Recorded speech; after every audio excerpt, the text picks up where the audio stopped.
Hey, greetings everyone. Welcome to another Wednesday night stream. Thanks for joining us this evening at a different time tonight, 9 p.m., Wednesday, 9th of October 2024. Hope you're all doing well wherever you're watching from in Australia and around the world. Should be a good night. Lots to chat about as always in the EV world. So yeah, let's get the show started. So welcome to all the members I can see on the chat and everyone else as well. Thanks for joining us. If you're listening to us on audio podcast, hello as well. And if you're watching on replay, make sure you leave a comment as well tonight to, just to say good day and hello as well. Let's say hello to our good friend, Riz Akhtar, and a co-host this evening. Hello, Riz. How are you? Hey Tom, going well. Good to be back on. Yeah, good to have you back. Nice to see everyone as well. Lots to chat about as always. I've been away for a week or so, but great to be back and great to see everyone as well. All right, well, let's say hello to some of our members this evening. So we've got Scotty. Hey, no, this is not so the Queenslanders can watch at 8 p.m. But yep, hello to our Queenslanders who are now 1 hour behind. 5 time zones currently in Australia with daylight saving happening last weekend. Yes, it was later this evening because I had some work commitments this evening. So apologies for the late start, but nonetheless, lots to get through as always. Hello, Jim from Tassie. Hello, Murray. Yes, it's been a bit cool in Sydney this week. Not sure about you guys in Melbourne, everywhere else, but it's certainly been cool. Hello, Gaffer. Nice to see you. Hello, Aaron. Says cold in Sydney as well. Yes, indeed. Oh, Mark's got a joke for us. Evening, all EV enthusiasts. Do we listen to AC/DC or something current? Nice one. Nice. Good joke. Hello, Rob. Hello, Samuel. Nice to see you. And hello, Midge from Team Steel. Hey. Hey, Jason, nice to see you. And yes, hello, Steve from the Central Coast. It's been raining in mid-north coast, New South Wales. Hey, rain is good, I guess. Oh, Gaffer, sorry to hear you had COVID for the first time. No longer a Novid, COVID. And it was rough. Yeah, it's a rough disease. So I hope you're feeling better at the moment. Hello, Oscreamer from Canberra. Hello, Wayne from Toowoomba. Hello, Andrew Brown from Bathurst. Hello, SWS from New Beef as well. Oh, Jeremy's got a joke for us. Where's the jacking point on our Rolls-Royce Spectre? The dealer says there isn't one. You will just need to press the magic carpet ride button and the car will levitate. Yeah, certainly was a very smooth ride having the Rolls-Royce for 7 hours that day. Hello, Grandpa. And hello, Stan from Kangaroo Island TV. Hey, finished lap of Australia in 33 days. That's great. Number 41 on the list and first Polestar and first dog co-pilot. Congratulations, Stan, and welcome home. Hello, Peter. Glorious weather in Canberra. That's great. All right. So, Riz, lots to chat about. How have you been, by the way? Yeah, going well. Got a slight cold that I caught last day or two, so trying to recover from that. But apart from that, been pretty good. The Melbourne weather's been awesome. Quite sunny and so much happening. It's hard to stay on top of everything, Tom. And I'm glad that you're back because we need all the help we can get. That's right. Happy to be back. And lots to chat about tonight, Riz. That's good. And let's kick things off with some Tesla news. Or rather, not really, no. We've got a bit of news from Richard, actually. Richard posted this on X this week, Richard Laxton from Carloop. So he's done a lap of Australia as well, or at least traveled a lot around Australia. And he says that these are the sort of major gaps in the DC charging network of Australia. So once we get these sorted out, then we can potentially all make it a bit easier around the country. So what have we got here? Up the top end there, a couple of loops there, and also down the bottom there across the Nullarbor. So connecting South Australia and WA and across the top end as well. So what does he say here? We've got points. So there you go. A few points there that need some connections there is in terms of DC fast charging. So hopefully not too far away. Looks like it. You'd like to think with that big NRMA, Australian federal government sort of rollout that was supposed to have charges. I think it was every 150 k's. So this would mean it would plug that South Australia and West Australia border gap, and then many more can easily get across the country, and obviously that northern end gap as well. But hopefully some state governments also chip in. So only good things to come. Yes, as Stan has pointed out from Kangaroo Island TV, 41 people have travelled around Australia. So I think with the DC network plugged, like Richard suggests, down the bottom and up the top end, I think a lot more be more comfortable to take that trip around the big country of ours and prove those naysayers wrong that it can be done, EV road trips. So we'll see what happens in the next couple of months, hopefully. All right, so yes, I was going to talk about Tesla news, but yeah, let's do that right now. So the ASS actual smart summon, with the advent of this, we're sure to see more videos like this with, this what we got here: the dogs driving the car, or at least sitting in the vehicle there. Always good fun in a Quicksilver Model Y.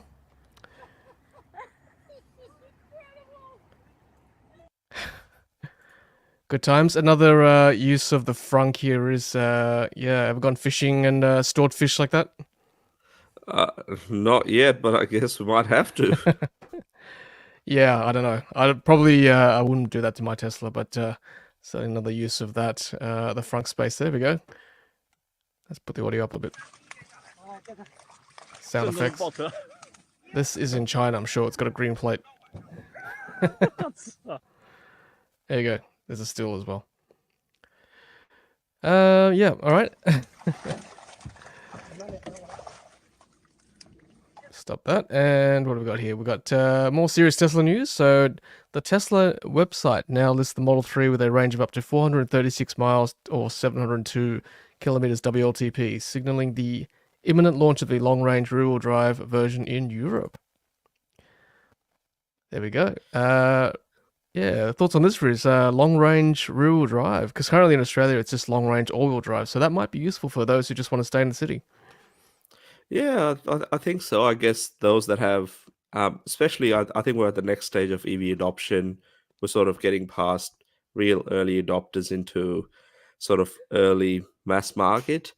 And for them, it might be a beneficial thing just to know that they can travel 700 kilometers on, on a rear-wheel drive electric car. Not entirely sure what's really going on in the background because, as we know, the batteries that are going to be going into that goes into the long range and performance cars from Tesla are NMC battery packs that are generally more expensive. So it's a bit of an experiment, I think, that they're running to see how this car sells compared to a rear-wheel drive. In the US, there's a reason to sell a long-range car because of the US incentives that are geared towards vehicles that I guess don't have Chinese batteries in them, which is what the CATL LFP batteries are. But in other places like Europe, maybe they're preparing for winter. I don't know. It's an interesting move. We haven't seen it yet in the Australian market, but both Model Y and Model 3 are now available as rear-wheel drive in long-range configurations. So that's the 79 or 82 kilowatt-hour battery pack that is NMC, so recommended to be charged up to 80%. Yeah, I mean, from my own experience, I essentially own a long-range rear-wheel drive vehicle in my Seal Premium. It's got an 82 kilowatt-hour battery, real-world range of about 500 k's. And because of that fact, even though I do have a off-street parking and I can charge at home, I don't actually charge every day, or let alone, every few days. I probably charge once a week, to be honest with you, because of the fact that it's such a long-range vehicle. But that, this kind of thing might be appreciated for those without off-street parking, where you kind of don't want to charge every day, right? If you don't have the convenience of a charger at home, say you live in an apartment in the city, you can only get to DC charging like once a week. So something like this might be useful for city driving. Yeah. And of course, good for long range, on road trips as well. So good to have that option, I suppose. Yeah. And Peter says too, in the US, they can't import LFP affordably, so they discontinued the base model there and brought in the long range rear-wheel drive. Yep, we'll get to that shortly as well this week on the show. That's right. They did discontinue the rear-wheel drive version there. Yep. So, oh look, John says he met Sandy Munro at the Everything Electric show in Vancouver, Canada. He strongly indicated that the SNX would be getting steer-by-wire soon, which would make right-hand drive versions a lot easier. I'd love to see the Model S and X make a return to to Australia, Riz? I mean, they for me, they're like actual luxury Teslas, in my opinion. Yeah, that's right. I think it'd be good to see that type of vehicle. Obviously, the market's probably not as big for it. But having said that, we might end up with some other more, Chinese luxury sedans as well. So there is a market for it, and I guess if we, hopefully, but this could be, you know, maybe 24 months, but something to look forward to. That a Model X is still, with this big gullwing doors and same with the Model S, seeing one on the road, especially some of the last couple that came into the country. I think a Mm, couple of our listeners and viewers do have one as well. They are very, very nice cars. So, yeah, mm. really, really good insight there. Yeah, that's right. Thanks, John. Yeah, I mean, look, it's a bit of a hot take, but are we too? Is it too soon for Chinese luxury vehicles? Like, I kind of feel like the Chinese brands have to prove themselves a little bit with the sort of more value type vehicles for the next few years, potentially with the political situation as well, just to make sure that they work, they don't cause fires, everyone's happy with the quality, and then we start to see the luxury type vehicles that we saw in China Riz, early this year. With the Zeekr 001, 007, a couple of other luxury brands in China. So I don't know. That's my personal opinion. I think we need to wait a few more years before they can probably make a mark here. What do you think, Riz? Yeah, I think that's a fair point as well. I mean, I guess you own the Seal Premium. Do you think that's the best of both worlds? It is a really spacious car, Mm. right? Yeah, Like well, if there's, yeah, Riz, as you said, it's when it first launched in Australia last year, like you called it the Chinese Mercedes, and I still use that term all the time. It feels really plush on the inside, but I didn't pay that much for it, to be honest with you. So that's the kind of quality that China can produce nowadays. So we just need Australia and the rest of the Western world to accept that China can do this, and hopefully, that'll be proven in time. I it's maybe a bit of a sneak peek for our viewers and listeners a little bit later on. Some real premium Chinese luxury vehicle has actually landed. Mm. That yeah, we'll share that later on in tonight's show. Okay, sounds good. Sounds intriguing. All right, let's take some more comments here. So we've got here we go. What's this? Uh, so let's see. Peter Cook says steer by wire means you can play games on the MCU without wrecking your tires on my old gravel driveway. That's a good point, actually. If you play what's the name? What's the game called? Beach Buggy.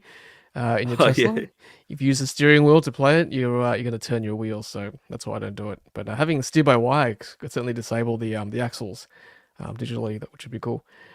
Gaffer says SNX need a bit of a remodel. Shoes up the front a bit. Time for them to look premium again. Oh, time to make SNX premium again. Sounds like a good tagline. Honest Review says, talking about Everything Electric show, I've heard it's coming to Melbourne in November 2025 after Sydney one in March. Ooh, Riz. Is this a scoop or have we heard more about this? that's definitely pretty close to what I've heard. That there is also a third show apparently. So they're supposed to be doing three shows next year in I guess in Australia. So there's the Sydney one, which we know, so it generally happens earlier in the year. And then if they're going to do a Melbourne one, then there might be a show somewhere in between, Hmm. maybe June or July in Brisbane. Hmm. I mean, why not, right? I mean, if Australia is the place to be now with electric vehicles, particularly from China, we seem to be the only ones in the Western world without a tariff. Then maybe this is the way to go, right? Showcase some of those Chinese cars that we used to see in the European shows and the British shows. Yeah. Maybe Australia's the place to see them now. Anyway, we'll keep monitoring that situation. Oz Screamer says yes, it's going to Melbourne in November. Dan mentioned it on the latest podcast episode. There you go, confirmed, done. Ooh. All right, what are we good here? Peter Cook says Uber just redesignated the 3 and Y non-premium cars. Not that Uber Premium exists in Canberra anyway. The true 3 is truly the California Camry. So true, so true. A lot of Teslas in Australia at the moment, particularly in the cities. Cool. Gaffer's already got his tickets for the EE show. That's good to see. Ooh. Excellent. All right. Tom, will you be speaking at the Sydney International EV Show? Yeah, been invited, so we'll see. We'll have nothing confirmed just yet, so stay tuned. Good to meet some of you guys at these shows as well. So thanks for always saying hello to myself and Riz at these events. So, yeah, Kevin's watching from Florida. He says he's doing all right. We're getting some heavy rain right now. Sorry to hear that, Kevin. Everyone else in Florida watching. The wind will be picking up sometime today, so stay safe, all of you down there. Or I should say up there. We're down here. They're up there. All right, cool. Let's keep pushing on for now. And what have we got next? So we'll keep going with a bit of more Tesla news. So keen on EVs. On X says work has started on the new Tesla Superchargers at Parks, New South Wales, which is central west of our state. Looks to be only 4 stalls, but it's better than nothing. Right next door to the Services Club, very close to the centre of town. Let's take a look at some pictures here. So great to see movement and installations of chargers out in that part of our state. In the interior. There we go. Now Parks is I think Parks is where the satellite dish is, from memory. Although I think the movie The Dish was filmed in Forbes, New South Wales. Just a bit of trivia for you. That's quite a good movie, I must say. If you haven't seen it, have a look. Yeah, Charles is. I see Charles is coming down here. Great find. Odd that it's only 4 stalls, given the New South Wales grant and the council approval are for 6 stalls. Yeah, so Charles, I guess I think you're watching. I could see you there in the stream. I think 4 stalls means version 3, I assume, right? Whereas I think version 4, V4s are generally in multiples of 3. Did I get that right, Riz? Yes, in some cases they are. In some cases they've been using. So take, I think the Chatswood one. That's for V4s. Yes. So maybe there's. Yeah, I don't know. We need a proper Tesla engineer to come and explain to us once how all of that stuff works. I We just want know. to see more charges. I'm confused as well, honestly. I look, whatever. Just charge. V4 would be great, obviously, Riz. You know, we've got cars now with charge ports everywhere, left, right, center, front. V4 will have the longer cables, so that'd be preferable. But, in a place like Parks, you would think it wouldn't be that busy, right? So you could potentially take up another stall if you're desperate, if you're a non-Tesla supercharger. If you're a non-Tesla EV and a Tesla supercharger. Although I don't know whether this will be available to all EVs, so I guess we'll find out when they open up. Gaffigan says it's a radio astronomy dish, Tom, not a satellite dish. Apologies. Talk about beefing up your TV reception. Yeah, that's right. Yes. You know what I mean. The big dish. Okay. Yeah, Richard says lots of new V3 chargers in Melbourne are all 4 stall blocks. Yep. So yes, as Riz says, it's kind of a bit confusing. All right, let's keep going. More Tesla news. So Australia has received 107,000 of Tesla's 1 million exports from Giga Shanghai. Are we punching above our weight, Riz? Batting above our average? 10% of exports from Shanghai come to Australia. Well, yeah, I think it's a pretty good thing. We've been able to sort of get to this stage as well.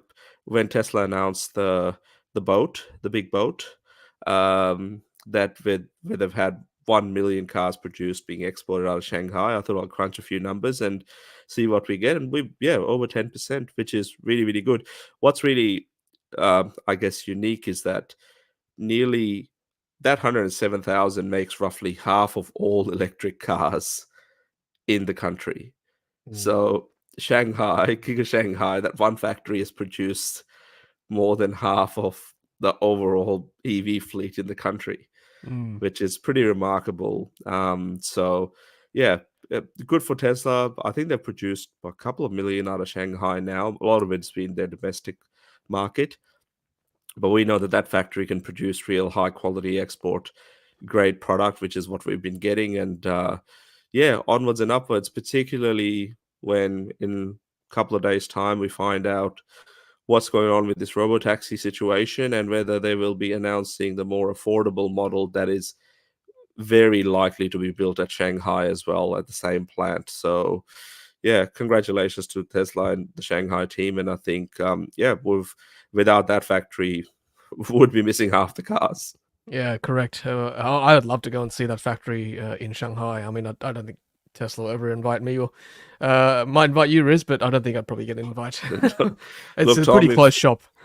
well, basically, if I get an invite, then you're getting an invite. So we come in pairs. Thank you, Riz. So we'll make it happen. And congratulations to you as well, and Carloop and the Driven for being quoted in this article too. So this is where you want to go, guys. Carloop sponsors the Oh, channel. Data is thanks, where you Tom. want. Carloop is where you want to go for data. That's great. Look, the significance I think out of all of this is that international publications are picking this up as well.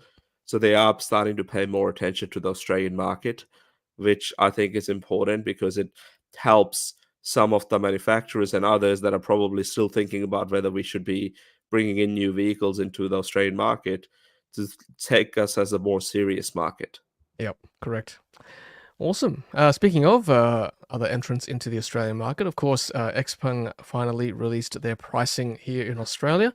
And true to their word, they have undercut the Tesla Model Y rear-wheel drive, which is the best-selling car in Australia. So let's have a look at the pricing that was announced at the end of September, which is just a week and a bit ago. So there'll be two variants, $54,800 for the standard range before on-roads and $59,800 for the long range. I did a little walkthrough today between the two vehicles or two variants, so that'll be dropping tomorrow on the channel.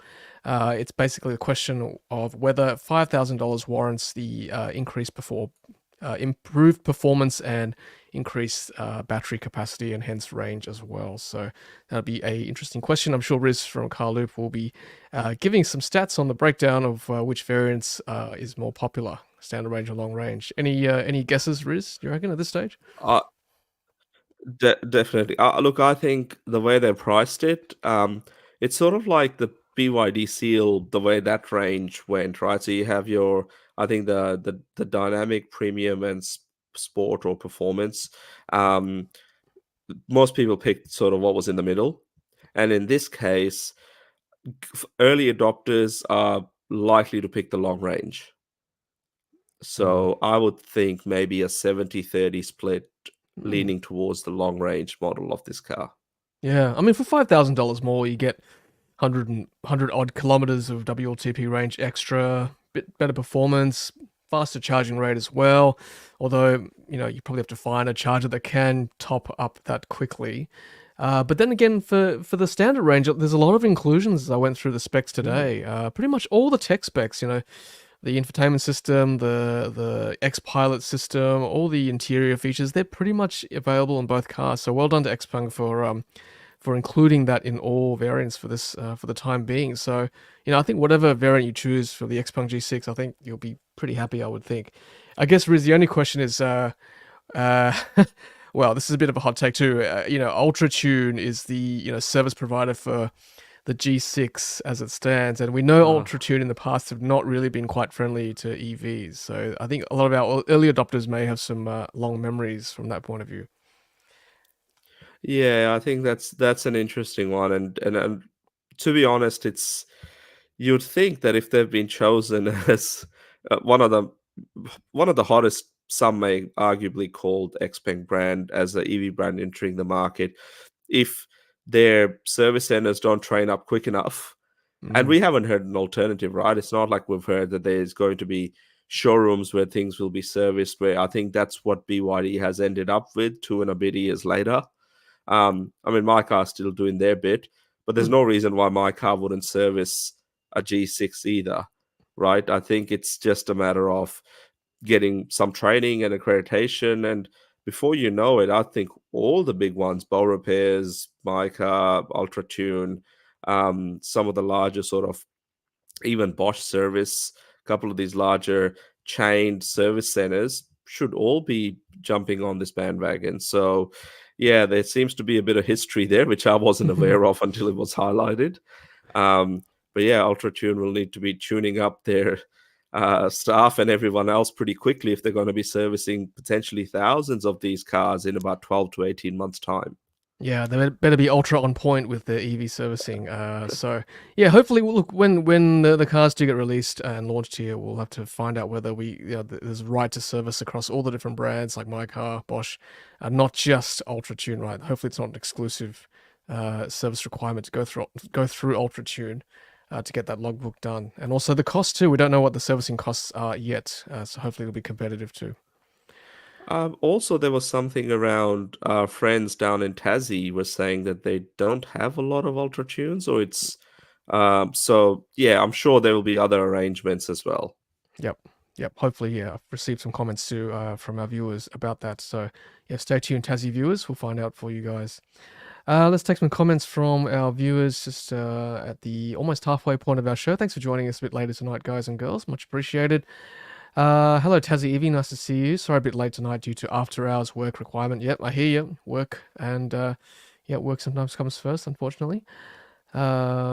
Let's keep going. So yeah, Tesla's announced, according to Lindsay, it will be removing the present use of Spotify. Yes, and you'll be able to pay to use it. So for those who don't know, for all this time, you've been able to use the Tesla Spotify account using premium connectivity. But for now, you'll have to use your own login. So you have to start paying whatever it is Spotify charge for now. You can use Apple Music and also YouTube Music as well. I guess that was always a matter of time, I suppose, when it came to Spotify. That was a nice little, incentive to get premium connectivity until now. I guess just talking about apps really quickly, Tom. I don't know, is it just me or very few people know about the TuneIn app in the Tesla sort of I think it's one of the best apps around because you can listen to any radio stations from anywhere. So, I'm listening to beats out of Houston, and next thing if I feel like a bit of a Kiwi, listening to beats out of New Zealand, and then listening to sports shows and whatever else. So hopefully they don't take that away because I haven't got an account for TuneIn. But yeah, it's a radio on demand globally. It's very cool, including Oh, Australian stations. it's a great app, Riz, yeah, and the quality is fantastic because it's all digital, even if you're listening to AM. And yeah, it's available on Tesla Infotainment System, also through Apple CarPlay, Android Auto, and other systems too, like my BYD Seal. I can listen to TuneIn. So I haven't even bothered setting up my radio stations natively on my car, nor have I in our Tesla Model Y, because TuneIn is so good. So as Riz said, you can listen to overseas radio, like I've listened to stuff from the US, from Singapore, other parts of Asia. It's great, and it feels like you're in that country because the quality Yeah. is so good. So if you haven't used TuneIn, check that out. It's worth looking at. Yeah, Peter says switch to YouTube Music. It's included with the YouTube Red subscription. Yep, good point. Tesla interface is a little bit clunky versus Spotify, but it works fine. Oh, Robin Jules has got a joke for us. Was the Honda driver forced to the EV show? No, he went on his own accord. Oh, nice one. Love it. Thank you, thank you. Keep them coming, guys. Love the dad jokes. Yep. Hello, Tassie. Nice to see you as well. Evening from a fresh, cool night here on the South Island in Hobart. Just home from a quiz night. We came third. Congratulations. I love a good trivia night. Yes, Sam, good question or good point. Have inquired with Xpeng about servicing requirements, schedule, costs, etc. So, look, I think, honestly, I don't think they've actually officially launched yet, Riz. Like, they've done like soft launches, but there's no big party or big event yet to commemorate the launch of this car in Australia. Well, that's one point, Tom. Very true. And the other part is that I think that pricing, when they announced the pricing, it was just the pricing update. But what I think has happened is they tried to squeeze a lot of stuff in there. So they tried to talk about here's what our plans are for servicing. They also spoke about this partnership that they've done with Sydney Airport. I'm not sure how true of a partnership it is, but they showcased in that video that was out that they were on basically a runway. So they're planning on opening an experience center in Mascot, very close to the Sydney Airport. So when that opens, you'd like to think by possibly next month. I can tell our viewers and listeners that cars are about 6 weeks away. So, you just don't know. If everything goes according to plan, we may have a proper launch unveiling before sort of mid close to the end of November. Um, but they, from what I've heard, they also have big plans in terms of how many vehicles they want to bring into the market and hopefully convert many other ICE and existing EV drivers to purchasing an Xpeng product. So exciting times, but I think there was a lot packed in that update, which, is people are wanting more, which hopefully we'll get in the next couple of weeks. Yeah, I can tell you that I heard that the first batch of Xpeng G6s have been sold, all so fully subscribed according to the pre-sale deposits. But yeah, so it looks like a second batch will be coming to fulfill more orders, but which is a good sign. This was the car, in my opinion, that is going to potentially take on Model Y with the pricing and the specs, and obviously with the size of the car being an SUV. So it'll be very interesting to watch in the next few months, and looking at Riz's data, of course, on the driven to see whether the Xpeng can make a dent in the market share. Yeah, it looks like Sydney Airport, Alexandria, Mascot, that area is kind of like the hub now for like showrooms. We've got Tesla there, BYD there, and now Xpeng's going to be there as well. MG's kind of in that area too. So, it's easy for interstate visitors like Riz to come in and just check it out and then go home again the same day. So, yeah, good to see. I think it's a really convenient sort of spot. Just on Alexandria, I think in Sydney for Tesla, did I see somewhere that they're getting V4 superchargers? Oh, I think I might have seen that. Yeah, a bit of news pop up potentially. Yeah, but I Yeah. wonder if that's just for Tesla staff, or let's say staff for when they're servicing the vehicles and whatever else they're doing, or is it something for the public? But yeah, interesting to. Maybe I'm just imagining something. Okay. If anyone's seen that around, yeah, tag us for sure on X or socials. We'll post that for next week.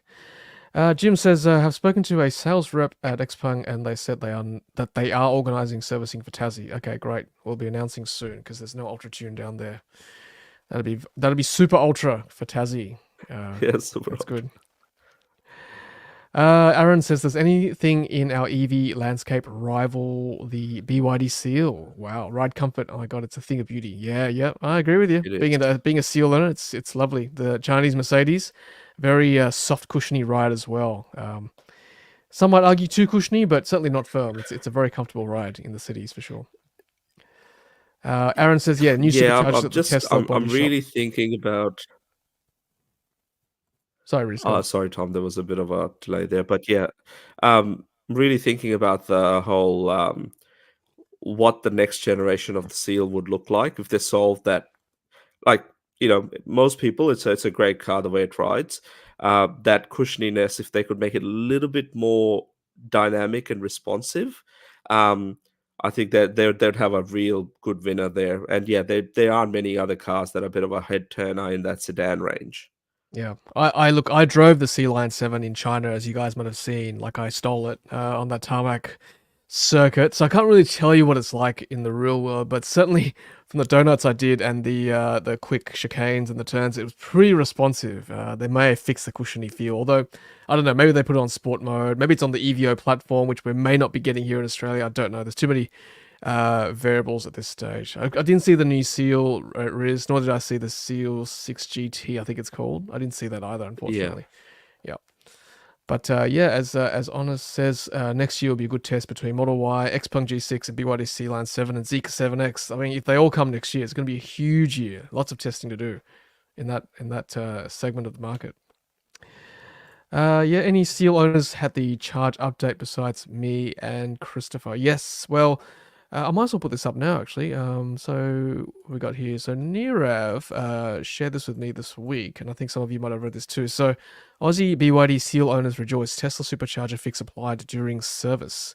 So multiple very happy Australian BYD Seal owners on Whirlpool forums reporting that BYD is offering to fix the Tesla Supercharger network incompatibility at the next scheduled service, but only if they get the service done at a BYD service center, not at my car. So here we go. This image here says Seal version 3 Tesla charger harness retrofit instruction and claim. There we go. So we've got one reader who says BYD finally confirmed that they will fix our Tesla V3 V4 supercharger. Still poor communication, but I had to ask. BYD support service center would get okay. A few owners have already done it apparently. Okay, so there you go. If any Seal owners are watching now, if you got that fixed, let us know. We'll try and get a running tally of who's had theirs done so far. But at least we've got progress too, which is good. All right.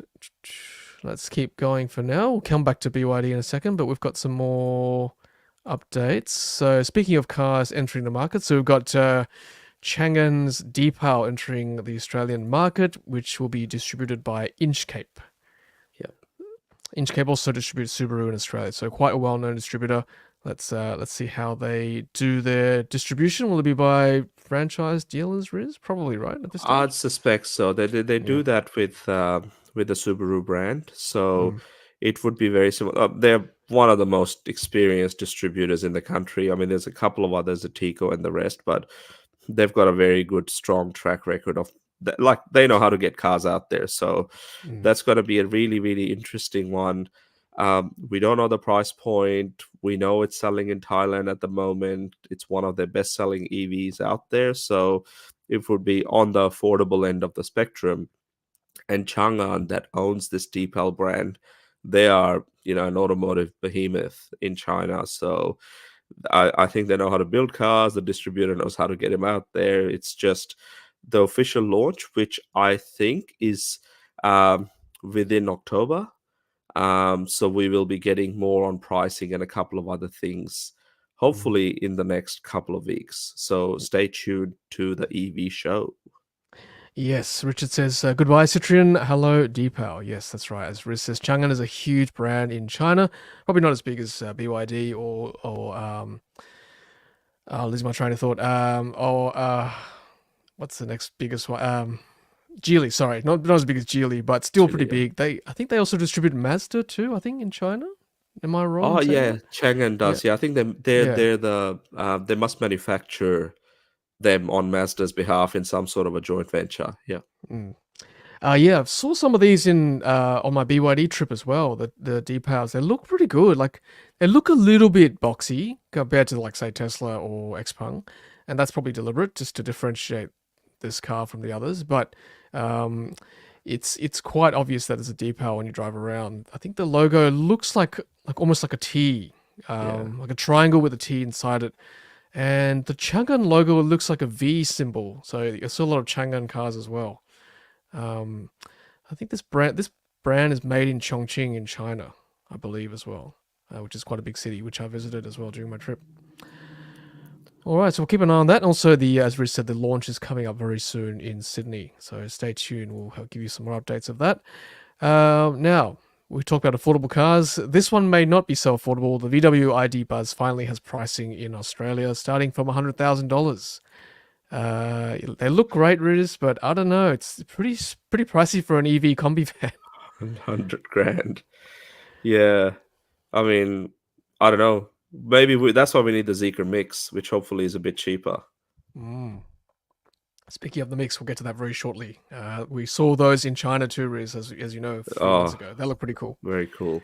Yeah.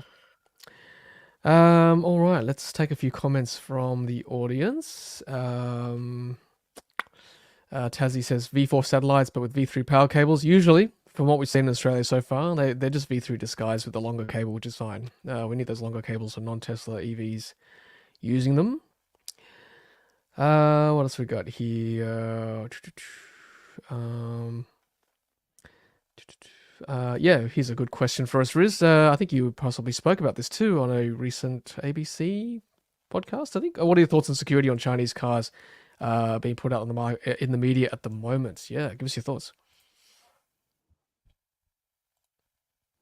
Uh, Basically, it's another one bites the dust. All of this FUD that keeps coming up, it's ridiculous, right? It's our phones have been listening to us for such a long period of time. That's probably one of the reasons why Facebook encourages us to download WhatsApp or Facebook Messenger, even if we don't have the Facebook app, because they want to know what goes on in our lives, and then they use it to place strategic advertising through our feeds and all pretty much all tech companies do.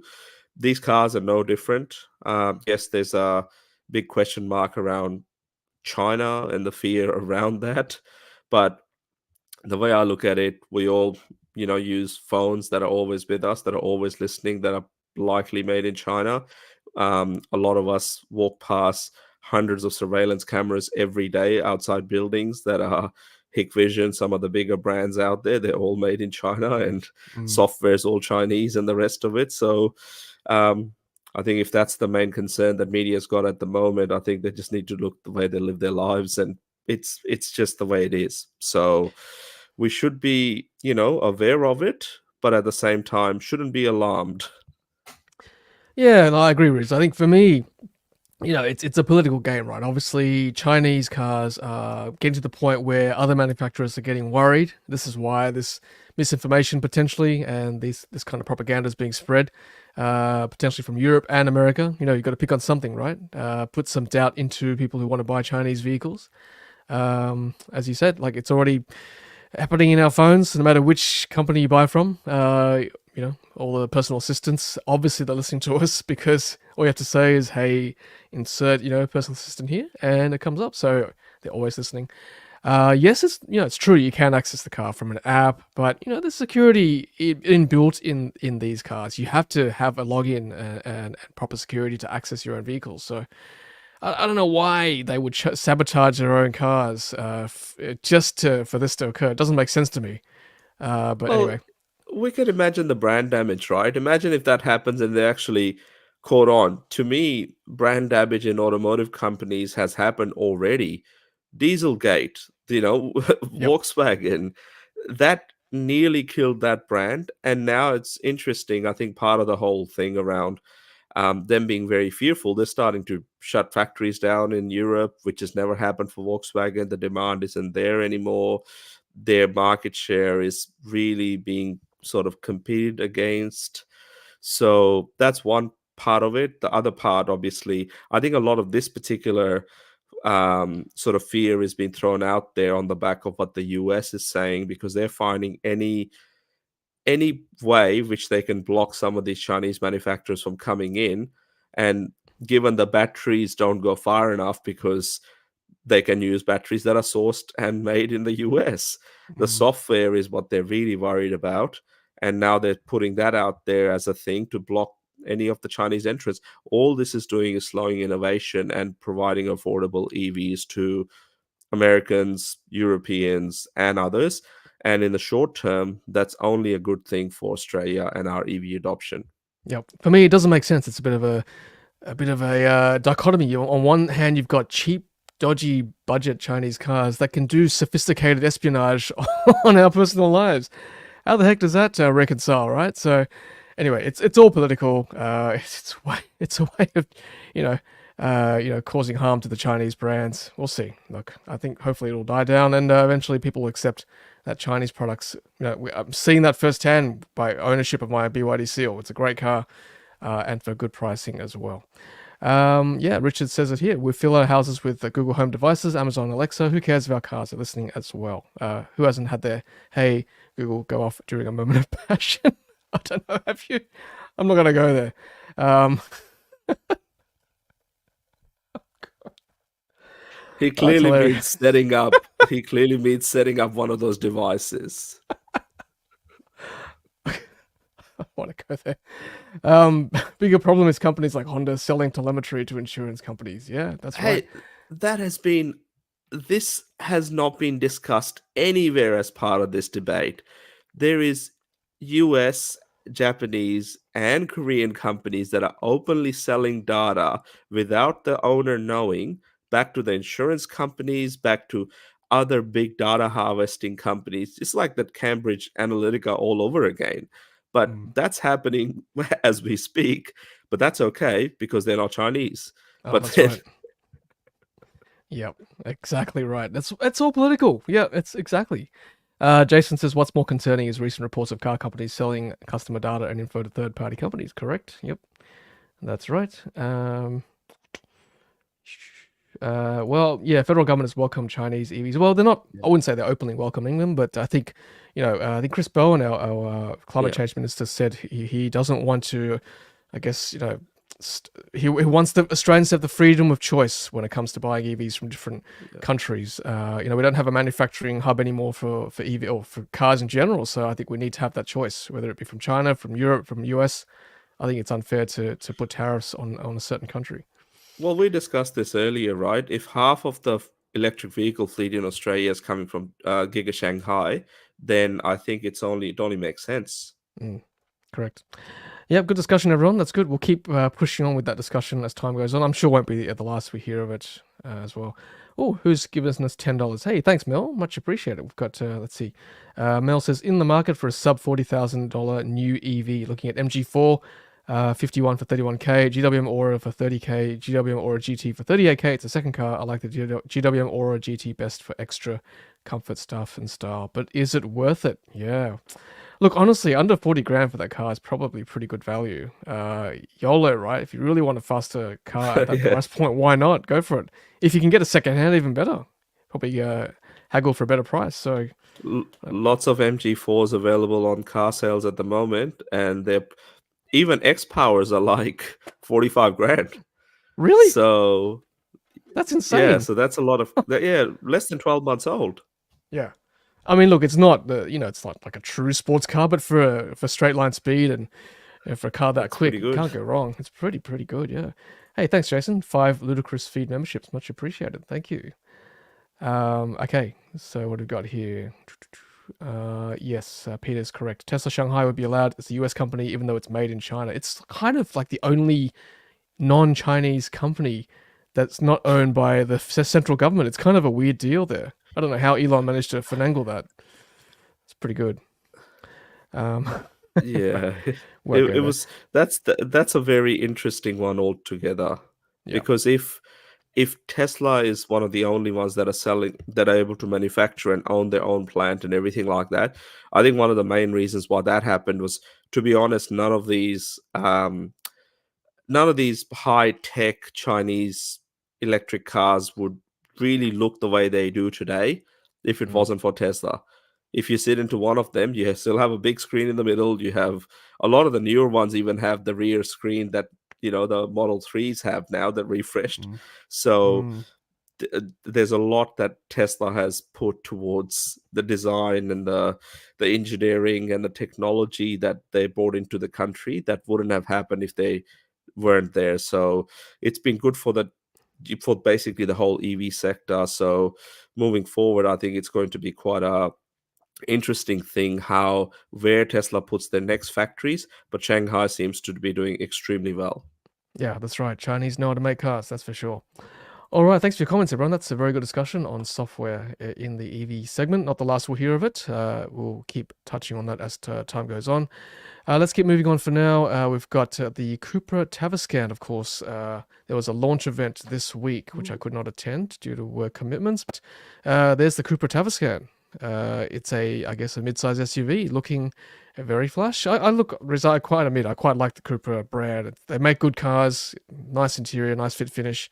Software, we saw on the board, not so good, but gee, they look good. Yeah, I think this one has a slightly bigger screen and a slightly different software. Uh, this Tavascan will also be built in the Anhui province in China. So a lot of I think the Born will probably be the only one that's made in Europe. I think Skoda Enyaq that's been released very recently, or pricing's been released, will be coming from Czech Republic, but this particular vehicle will be made in China. I've sat in one. It's really cool. It looks quite nice. Looks like a bit of a step up from the Born. Hmm. Um, not sure about the pricing. I think it's going to be on the if the ENIAC starts at around 70 grand, this is probably 75 plus on Mm. roads. That's pretty steep, but look, they do look good. I've got to say, They and do. I agree, Jeanette. The copper trim looks amazing. I was just going to say, that color, that rosy coppery color, looks really nice. What's the thumbsticks on the steering wheel? Yeah, I think it's like probably I guess the boost button. A lot of these European cars have got these boost buttons. I think even the EGMP cars got the boost buttons too. The Genesis cars and different drive modes too. Yeah, and so the software's improved too as it is. It's not the non-connected Born. Yeah, I believe it's supposed to be the improved software that they're using in Volkswagen ID3 that's just been relaunched in China. So that's what I think it is, but didn't get to play around with it. But the screen is definitely bigger. It's a lot easier to navigate through. I mean, that the software in the Born is it's Yeah. like most other Volkswagen product, leaves a lot to be desired for. Yeah, same with the Skoda Enyaq. I had a lot of Born ID3 kind of vibes, sitting in that car and playing with the software. So hopefully this is an improvement in the Tavascan. Cool. Let's keep moving on. Oscar Grimmer says if it was the 80s, I'd assume they were cigarette lighters. No, those days are gone. don't need to light up anymore. Just press a button, apparently. So yeah, so let's move on to BYD news. So BYD saw the 9 millionth new energy vehicle roll off the line late September. And when I was in Shenzhen at the BYD HQ, they were talking about the 8 millionth NEV, and now 9 millionth. In the last 3 months, they produced their last million vehicles, which of course, the Yangwang U9 was the 9 millionth NEV, no doubt.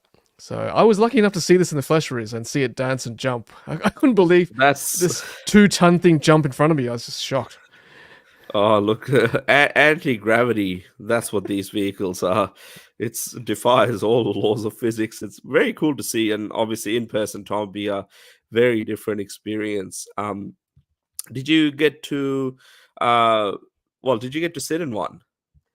I was I pretty much good as I was sort of videoing the inside of one. I don't think they weren't allowing too many people to sit in the car. Actually, there was one of the BYD staff, patrolling it and guarding it. I don't think anyone was allowed to sit in it when it drove either. So we just saw it jump and dance and drive around what they call the skid pan, which is this big area in front of the forecourt in front of the BYD HQ, which we were allowed to drive and do donuts in front of with no safety barrier or anything, which is, you wouldn't get that in Australia, but it was fun to watch and see in China for sure. It was wild. Yeah, so we got 9 millionth NEV BYD car rolling off the line in China. So congratulations to BYD. Let's move on. And Sawyer says that BYD had its best month in September 2024 with 419,000 cars sold in 1 month alone, up 32% year on year. Of which, to be honest, most of them were actually plug-in hybrids. Almost 3-to-2 ratio maybe to BEVs. Yeah, it was quite interesting. I sort of wrote this thinking that maybe it was going to be 50-50 split, but yeah, it was 2/3 were roughly plug-in hybrids, but maybe that's where the market is even in China. I guess that's where they're selling majority of the vehicles. Some of the plug-in hybrid models, like the equivalent of a little bit smaller than the Sea Lion 6, which is available here, is sort of, prices are ridiculous, like under 20 grand.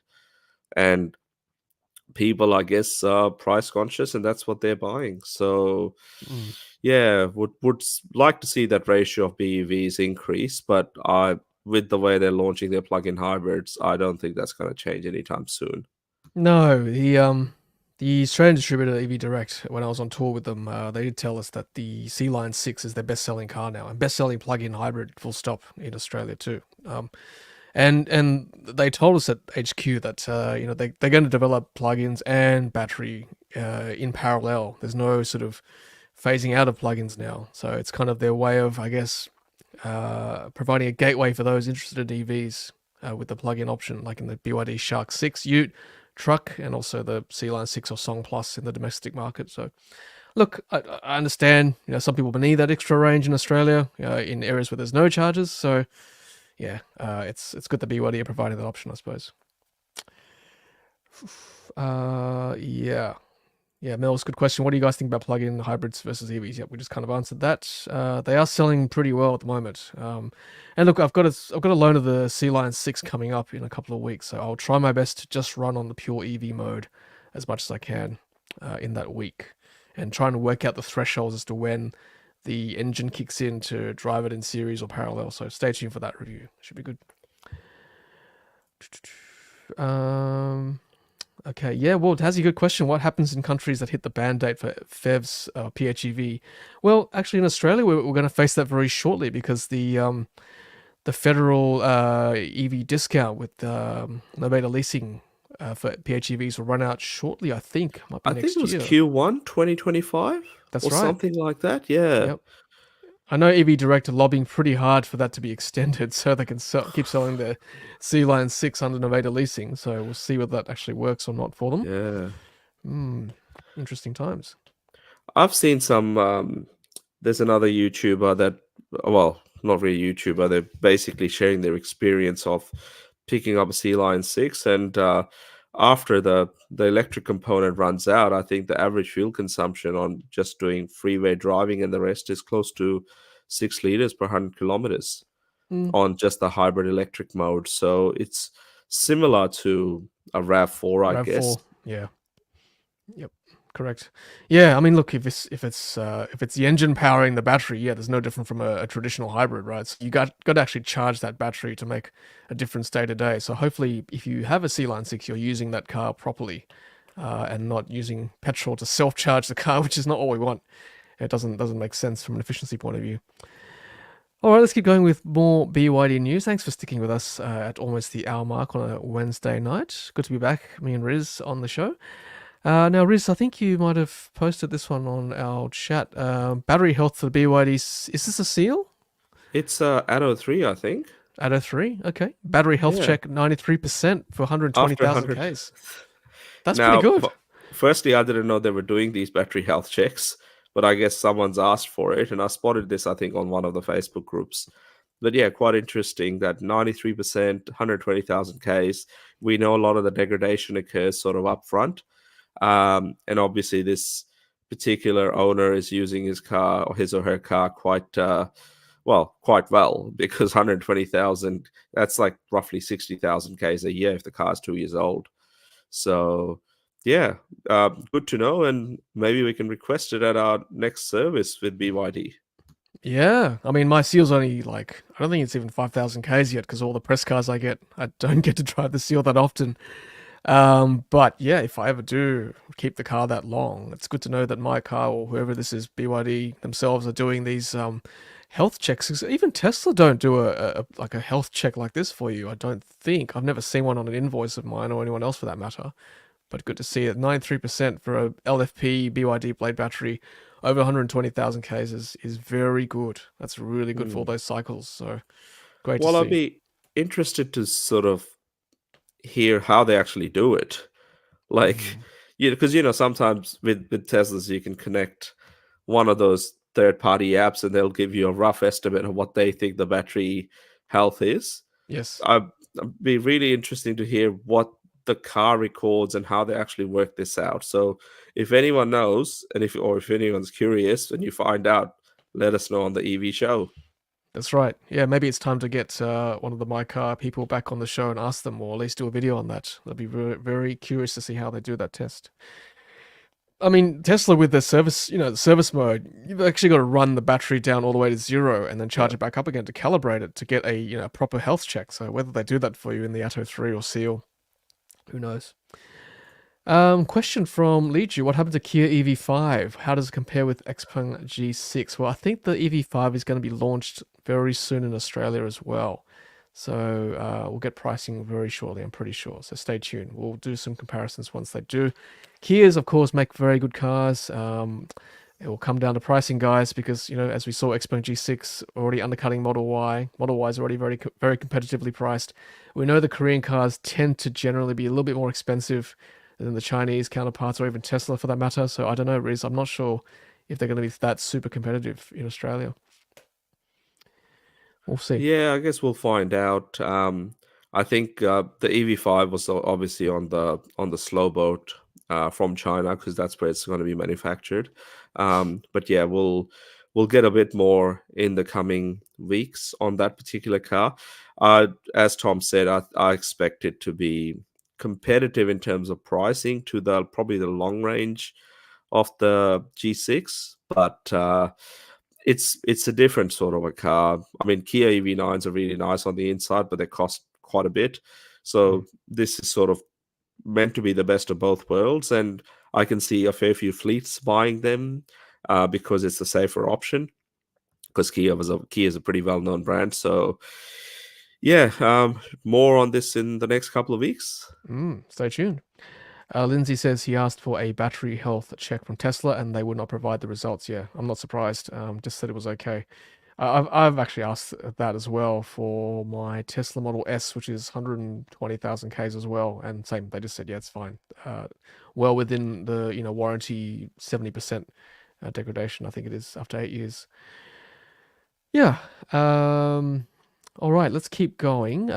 So this is interesting here is from Europe. BYD cars delivered the most Chinese branded BEV pure electric passenger vehicles across Western Europe in August. That's the first time ever surpassing MG's, SAIC's MG, which is obviously quite a well-known brand in Europe, formerly being a British brand, but now BYD's passed that for the first time, which is very interesting.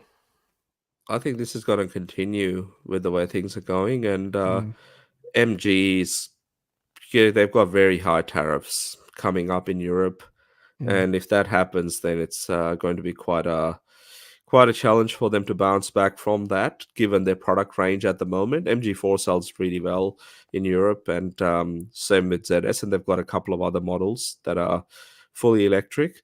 But BYD's, I guess some may say, just getting started. So yeah, it's going to be a pretty interesting to observe them in Europe, and obviously they're not in the US, so they're going to have to do pretty well there.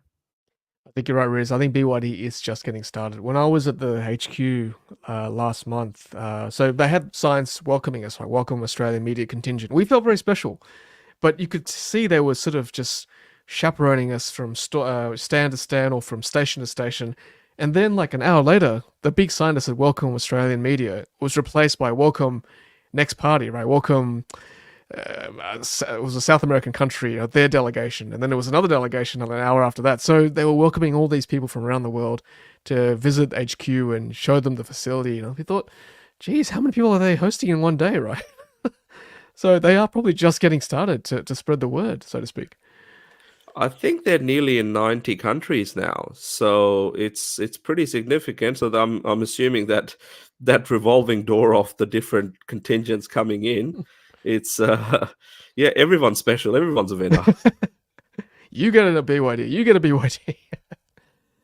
Oh, too funny. You can all build your dreams. That's right. Yeah, yeah. Tom didn't feel as special anymore. I felt special for an hour, Jason, when they said "Welcome Australian Media." But then I didn't feel as special after I was asked to move on. That's okay. I don't need to feel special. I know I'm special. Now, Riz talked about Zeekr's luxury people mover earlier. So here we go. I think I know exactly where this is. This looks like Macquarie Park, where Zeekr might be based, I Ah, think.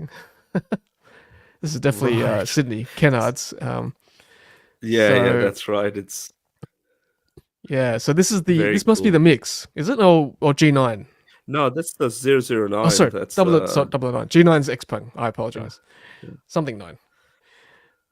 There you go. So that this is confirmed for the Australian market. It is, and just seeing it, because obviously we got to see it in China, and then sort of seeing it now, it's pretty easy to see that it's a very aggressive sort of look, and those wheels stand out as well. So it's pretty easy to pick.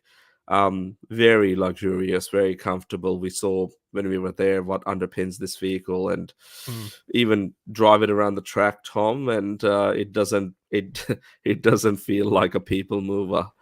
You get far too we get far too much confidence thinking it's some sort of a sports car because of the way it handles and rides. And yeah, really cool to see. And it's probably one of the very first luxury people movers to come into the Australian market that I think will actually sell. Mm. I forgot how fast and how well that car handled, Riz, when I was on that track in Ningbo in China. Yeah. This thing, the way the suspension was dampened as you were taking those corners at speed, oh my goodness, it was so smooth. But then you look at the speedo, like, whoa, I'm going at 100 and whatever, 50 k's around the corner here. But this was my favorite on the track, I must say. Just zipping around in that thing, and the passengers that I had on that day, they were very comfortable too. Just sort of in the captain's chairs, watching me tear around the track there. So, yeah, it was good to drive, and hopefully we'll get to drive this on real worlds here in Australia too. So thank you to Biscoff who shared this with the Driven. This picture here of the camouflage 009. Very nice. All right, let's keep pushing on. We've got a few more to go now. Now, there's sticking with Zeekr. So the Zeekr Mix MPV will enter the market shortly, it looks like. Yes, so we saw sort of some camouflage mixes in China when we were there, and this made an appearance at the Beijing Auto Show as well earlier this year. Yeah. That looks like it'll be launched very shortly too, in China. I think it's going to be very popular, this car. It's Mm. to, I guess, our viewers and listeners, it's not much longer than a Model 3. I know. So in the photos, it looks like it's a pretty big car, but it's not. But the way they've done the way they've, I guess, placed the seats and made it a bit of a outdoorsy type of vehicle, I could see a lot more people buying this than the Combi or the ID Buzz. ID Buzz. Mm. I think so too, Riz. And you're right. It's actually smaller than the Tesla Model Y. It looks big in these pics, but it's not that big. And we know, having gone to the Smart launch, the Chinese actually do love their outdoors. They're starting to discover this sort of niche outdoor kind of leisure activity on weekends and their days off and during holidays. And I think the Mix will do well in the domestic market, particularly if you can swivel the chairs around like that and have a little, Yeah. nice outdoor kind of car. You can sit there and look at the sunset or whatever, enjoy the outdoors. Yeah, I'd love to see this in Australia, but I don't think when we were there and being hosted by Zeekr, they were that keen to bring it overseas for the time being. So we'll see. We shall see. All right. Yeah, you go, Jeanette. I agree. I would camp with that too. I would too, actually, with that kind of setup. Cool. Right. Let's keep going. For now, what have we got here? So LS6 from the IM brand has launched 5 versions in China. This is MG's more premium brand, the IM brand. There has been hints that it's heading to Australia, but we haven't heard too much more.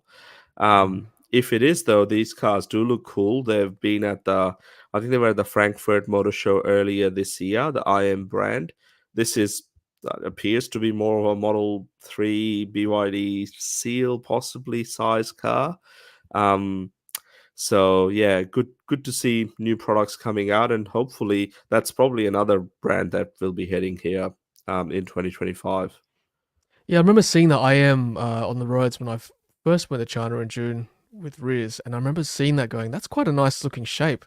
Um, I don't know which one it was, but it like the distinctive IM logo, and then it looked more Yeah. like a Model Y type car, very curvy at the back, styled really well. So yeah, hopefully it does come here. It was one of my more favorite cars there when I saw them Well, there. we saw a lady charging at the Ningbo racetrack. They had Mm, Zeekr Power fast chargers there. So we had a quick chat to her, and she was happy to show inside the car. And it had like basically it had a yoke as a steering wheel, and yes. she was very happy with the way the car was, and it looked like it basically looked like 2 generations ahead of what MG is currently offering in Australia. Yeah. So these cars are, they have all the tech and have fast charging and are fairly sleek. And customers have been driving them over there for a couple of years now. So it'd be good to finally see them head to Europe. And I guess with that chart we saw earlier, Tom, how BYD is surpassing SAIC or MG. I think MG is going to try everything they can to sell more vehicles in Europe, and I guess Australia as well, when we don't have any tariffs. Yep. That's right. Yeah, I agree. And I think adding tariffs to your own market is just shooting yourselves in the foot. You're just delaying the innovation that's available to you. Now, Gridserve. I had first-hand experience of the Gridserve chargers in the UK a couple of months ago. They're great. They're really good. Every servo has got, at least sometimes 10 of these chargers, and they're all high-powered, high-speed chargers. Here's one in Rugby, which is in the north of England, doubling their setup from 12 to 24. And they look good as well. They work. They've got the tap and go facilities. So for tourists like me, it was just easy enough to just tap and charge without having to worry about an app. Really well signed. Look, blue sky in England. What's going on? Surely that's fake. Unheard of. AI. And they've got these wide spots as well. So if you need that accessibility in a spot like that, then it's really handy. So hopefully we'll see these type of chargers come to Australia in coming months to years. We'll see. This is the stuff we can only do for now. Now, sticking with chargers, here's a bus charger in China. Or bus, I don't know, is it a battery swapper? It is a battery swapper. Insane. Nuts. Looks very futuristic with the sound effects too. See that kind of stuff is cool, right? It wouldn't take more than 5 minutes. It's probably sped up a little bit, but still, wouldn't take more than 5-10 minutes to do that Yeah, at a depot. that is just, that's very cool to be able to see it all happen so quickly. And this is not the future, everyone. This is happening now. It's cool. Very cool. Well, we shall see. I know NIO's got battery swap tech in China. And look, there's questions obviously about battery, if you are stuck with a dud or stuck with a battery that's less in quality or capacity than the one you bought. Who owns the battery? Does the car company own the battery? So just on that one, Tom, I actually learned this myself. I was curious. So NIO offers their cars with two specs. You can buy the car with the battery, or you can get the car with battery as a service. So it's a lot cheaper to buy the car as with the battery as a service option, but then you just pay a monthly fee. So it doesn't matter what battery you get in your car when you're swapping it, because NIO owns it. You don't own it. Mm. So ultimately, it's up to them. And NIO's just done a partnership, I think, out of a company in UK that uses AI to look at battery health of all their basically battery. They must have tens of thousands of battery packs across China and in Europe. They'll be monitoring it very closely. So when it gets a bit low in terms of the battery health, they'll pull it out of the system. I'm sure they're already doing that. So yeah, it's happening, and if you go for the battery as a service option, it's like a gas bottle. It doesn't really matter what, um, you know, how clean or how good a gas bottle is if you're using it for barbecuing or whatever, as long as Yeah. it's managed by that gas bottle company. So it's the same old thing. So yeah, interesting to see how that model will be rolled out globally. Yeah, it makes sense. So you just pay a small fee to swap it, right? Like a gas swap. Like for this, obviously the depot owns the buses, owns the batteries, so it doesn't matter. But yeah, this makes sense for electric buses that need to be turned around quickly. If you can battery swap like this, makes a lot of sense. All right, let's keep pushing on. We're almost there, guys. Stick with us. We've got a Rivian here being driven after being submerged by Hurricane Helene. That's good. Good to see. EVs, take a lot of damage to cause a fire. You don't necessarily, need any sort of damage to cause a fire. It can still be driven despite injury to it. So it's good to see there in the real world. What else we got here? Thanks Tazzy again for sharing this one. So this is CD Dodd taking delivery of their first EV truck in WA. It's a Volvo Group FH Electric. Let's have a look. Looks pretty snazzy. 44 tons, 300 kilometers of range. Some happy looking people there. Cool. Very nice. Thank you for that. Let's keep going. So speaking of fire, so BYD recalling almost 100,000 EVs in the Chinese domestic market over fire risk. So Dolphins and Yuan Plus, which is the Atto 3, starting September 30. Nothing as yet from our market, so I haven't seen any correspondence yet from EV Direct. We'll have to chase that up if it affects China. Surely it's going to affect our cars as well. So hopefully some correspondence will be good. All right, let's keep going. Almost there, guys. This is NRMA. Was it just a throwaway line? Practically a bomb. NRMA pushing for tests on EV batteries. Yeah, look, I mean, I'm pretty. When I was in Shenzhen seeing BYDs, like they took great pains to say that they test a lot of their cars, right? They test the batteries. We saw the nail penetration test. I guess it comes down to trust, right? If you don't trust the manufacturer to do their own testing, then you've got to do your own independent testing. Is it worth the expense, Riz? That's the question. Well, that's it. And another part is I don't think the intention that NRMA had was negative, but some media. I mean, I think I saw a story from Sky News, and they were talking about how basically, as soon as you drive an EV out, it just explodes. And how because, and then they're pointing to the NRMA report to say that's what they're saying. But my understanding of what they was trying to say in the NRMA report is that that's some of the concerns people have, and we need to educate people on the same stuff that, as early adopters, what we've done, but we need to educate the more mainstream market. So obviously, some media outlets are clearly anti-EV and looking at sensationalized ways of getting headlines and clicks. So they've taken that way. But yeah, I think we just look at EVs with a different lens. We don't look at all the ICE fires on a daily basis, and then media picks one up, and all of a sudden it blows up, and it creates more doubt. And I guess that's part of the reason why pushing the plug-in hybrid trend or the hybrid trend at the moment. Yep.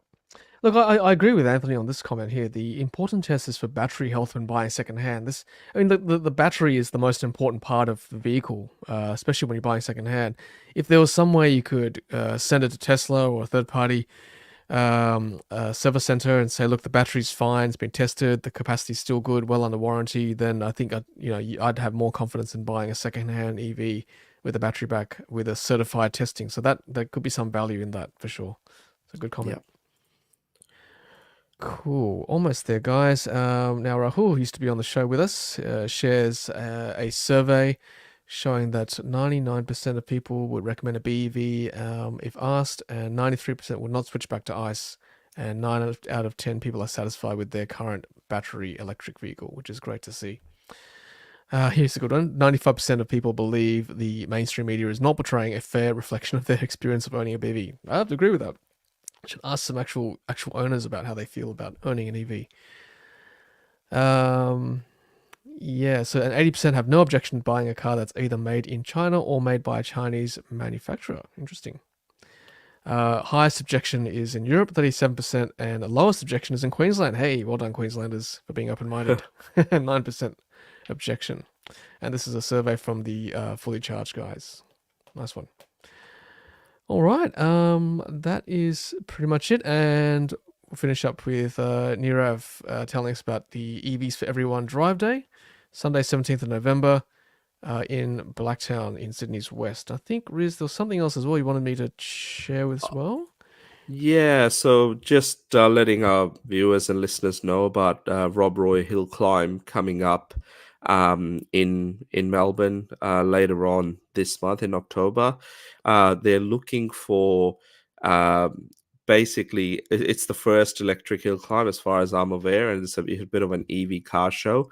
They are looking for spectators and others that are interested to come and check this out. So there'll be people that will be going around the hill climb track in a spirited way in their electric vehicle, and it's good to encourages electric vehicle adoption, and obviously that the fact that we have electric cars at all ends of the market, starting with MG4 all the way up to Porsche Taycans, that doesn't matter what it is, they're still fun to drive, and just encouraging EV adoption as such. So anyone that's interested that wants to attend just to become a spectator or even participate, check out the website Rob Royal All Electric Hill Climb in Melbourne later this month.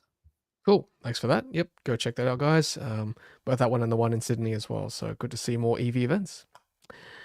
All right. Well, thanks everyone for joining us on this Wednesday, 9th of October 2024 on a late show. So thanks for joining us, and thanks for staying with us for this long. And thank you once again to Riz, as always, for your insights.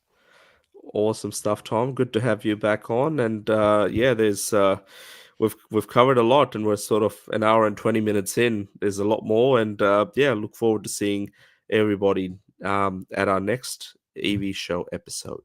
That's right. Should be next week. And Riz, I hope you feel better as well. Feeling a bit under the weather today, I know.